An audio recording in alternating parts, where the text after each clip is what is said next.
अस्सलाम वालेकुम, कैसे हैं आप सब? हम भी अल्हम्दुलिल्लाह ठीक हैं और मैं दुआ गो हूँ कि आप लोग जहाँ-जहाँ से भी मुझे देख रहे हैं, अल्लाह ताला आप सबको ठीक-ठाक, खुशबाश और अपने-अपने घरों में आबाद रखे। तो फिर देखते हैं आज की वीडियो।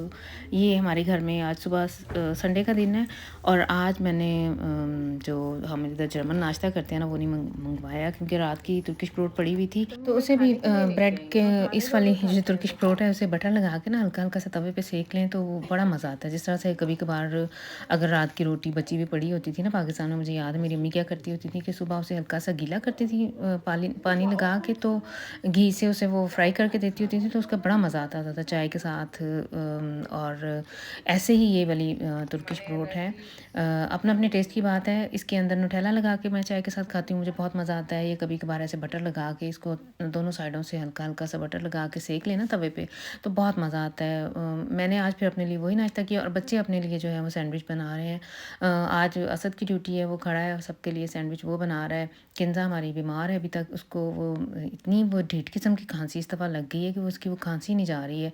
हफ्ता तकरीबन हो गया इसे घर में ही है, कहीं आना जाना भी नहीं है।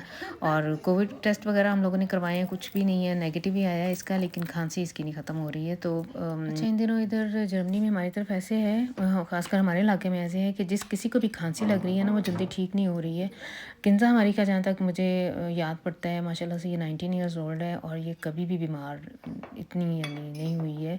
ज़्यादा से ज़्यादा कभी है कि इसे कभी नज़ला या ज़ुकाम लगे, लेकिन इस दफ़ा ये जो खांसी है इसकी, तो वो बहुत ही ढीठ किस्म की खांसी लगी हुई है। हर तरह की दवाई इसको हमने ट्राई कर ली है। अब डॉक्टर ने इसे एंटीबायोटिक लिख के दी है, तो और ये फ़र्स्ट एंटीबायोटिक है इसने माशाल्लाह से अपनी ज़िंदगी में अब तक की लाइफ में इसने फ़र्स्ट टाइम ये एंटीबायोटिक लेनी है।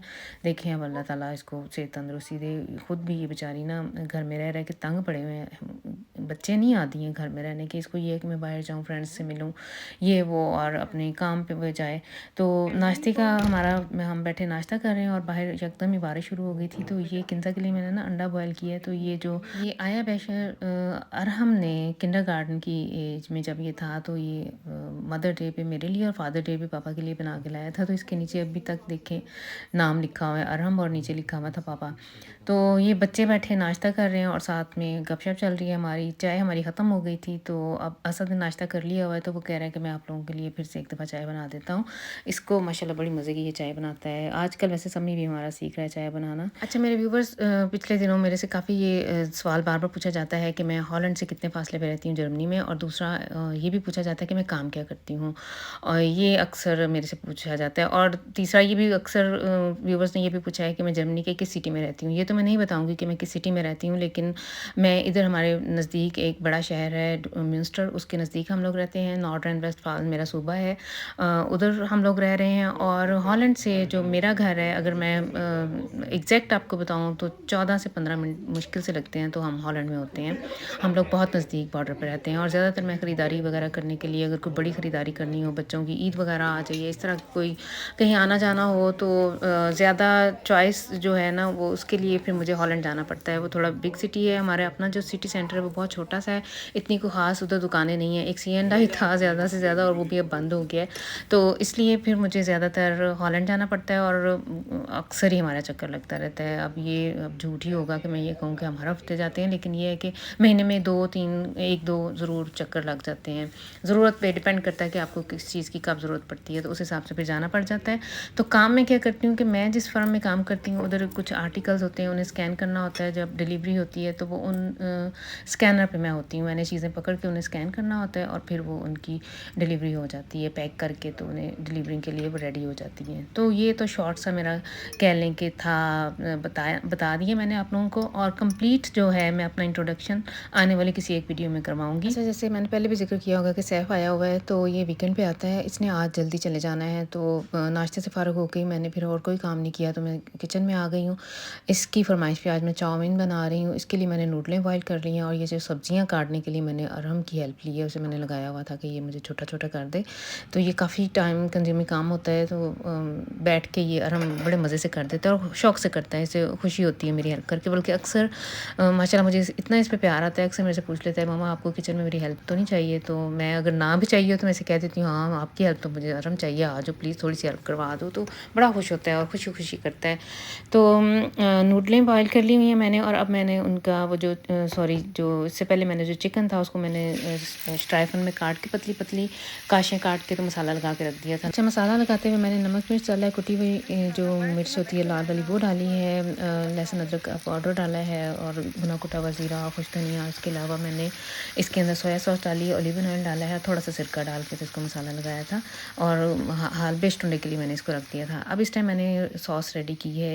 इस सॉस के अंदर मैंने हनी डाला है, सोया सॉस डाली है, कुटी हुई लाल मिर्च डाली है, थोड़ा सा नमक, थोड़ी सी चीनी और मस्टर्ड सॉस डाल के तो इसे मैंने बहुत अच्छी तरह से मिक्स कर लिया। थोड़ी सी मैंने फिश सॉस भी इसके अंदर डाली है। बहुत अच्छी तरह से इसको मैंने ब्लेंड करके तो रख लिया है। और अब आ जाएँ तो मैं सब्जियां फ्राई कर रही हूँ। उसके अंदर मैंने कैरेट लिए है, बहुत पतली पतली उसकी काशें काटी हैं। इसको पहले मैंने फ्राई कर लेना है। इसके बाद शिमला मिर्च मैंने वो भी बारीक काट के अरहम से कटवाई है, वो है। और ये जो बंद गोभी है वो। अच्छा, ये जिस पैन में अब मैं सब्जियां वगैरह फ्राई कर रही हूँ ना, इसी पैन में मैंने पहले पीछे क्लिप गुजर गए हैं, मैंने इसके अंदर चिकन भी ऐसे ही फ्राई किया था। मैंने थोड़ा सा पहले बटर लिया था और उसके अंदर क्नूपलाव डाल के 2 से थे मेरा हाल है 2 तुरियां लहसुन की बारीक बारीक काट के उन्हें पहले मैंने फ्राई करके फिर अंदर चिकन डाल दिया था। चिकन फ्राई करके निकाल के तो अब बाद में फिर मैंने इसके अंदर सब्जियां डाल के तो उन्हें आहिस्ता आहिस्ता यानी टर्न बाय टर्न उनको मैंने फ्राई कर लिया है। और इसके बाद अब मैंने जो नूडलें बनाई हुई हैं इन सब चीज़ों को अब मैंने मिक्स करना है। तो यही एक ही मैंने ये कढ़ाई रखी है और इसी के अंदर ये सारा कुछ अब मेरे से मिक्स हो जाएगा। अभी पहले मैंने ये जो स्पैगेटी बॉयल की हुई है इसे मैंने अच्छी तरह से फ्राई कर लेना है। तब मुझे लगा नहीं था, वाकई ऐसे था कि ये कढ़ाई छोटी थी और स्पैगेटी मैंने ज़्यादा बॉयल कर ली हुई थी। तो फिर मैंने थोड़ी सी मैंने बचा ली थी, एक्स्ट्रा साइड पे निकाल दी थी कि वो फिर यूज़ हो जाएगी। तो जितनी इसके अंदर पासन हुई मैंने जो जितनी आ सकी इस कढ़ाई में उन्हें पहले मैंने अच्छी तरह से फ्राई कर लिया है। पहले मैंने स्पैगेटी फ्राई की है और उसके बाद इसके अंदर सॉस डाल के उसे बहुत अच्छी तरह से फ्राई किया। फिर बाद में मैंने जो फ्राई की हुई जो सब्जियां थी, चिकन था, वो डाल के बहुत अच्छी तरह से फ्राई करके तो उसके ऊपर ये अब इस टाइम मैंने ग्रीन प्याज जो काट के मैंने एक साइड पे रखी हुई थी वो अब ऊपर मैंने डाल के तो इसे मैंने दम पे दे दी है। हर चीज़ गली हुई है, कोई टाइम नहीं लगा था इसे। तो सैफ़ को तो मैंने डिब्बा भर के दे दिया था, वो माशाल्लाह किन्ज़ा से छोड़ा ही है जाके। ज़्यादा दूर नहीं जाना होता, इधर हमारे सिटी में ही 3-4 किलोमीटर के फासले पे किन्ज़ा से उसकी स्टेशन तक छोड़ आती है जहाँ से उसे ट्रेन मिल जाती है, तो फिर वहाँ के चला जाता है अपने घर तक। तो शाम में हमारे घर आ गए थे मेहमान चाय पे, तो इस टाइम हम लोग उनके साथ बैठे हुए चाय शाय पी रहे हैं। इनका माशाल्लाह सबसे छोटा बेटा जो है वो अरम के साथ खेलने आया हुआ है प्ले स्टेशन। तो वो आते ही वो ऊपर चला गया, वो माशाल्लाह से उधर खेल रहा बिज़ी और हम लोग नीचे चाय पी रहे हैं। तो अच्छा, ये माशाल्लाह से वही हैं दोनों हस्बैंड एंड वाइफ जो हमारे साथ उम्रा पे भी गए थे। मैंने अक्सर ना अपनी इस फ्रेंड को अक्सर कहती हूँ अब तुम लोग मेरी ना उम्रा फ़ेलो भी हो गए हुए हो। तो हम एक दूसरे को अब उम्रा फ़ेलो कह के भी बुलाती हैं। तो काफ़ी दिनों के बाद इनका चक्कर लगा है और हम जब भी इकट्ठे होते हैं तो वही सफ़र हमारी आंखों के आगे से या हमारे ज़हनों में अभी तक माशाल्लाह से इसी साल हम मार्च में गए थे, तो अभी तक हम लोग उधर ही हैं। जब भी मिलें तो वही बातें बार-बार करते हैं और दिल करता है कि फिर से जाएँ और वही जैसे हर एक मुसलमान की ख्वाहिश होती है। तो बस फिर ये थी आज की वीडियो। आई होप कि आप लोग इसे एन्जॉय करेंगे। नेक्स्ट टाइम तक मुझे दें इजाज़त। अल्लाह हाफ़िज़।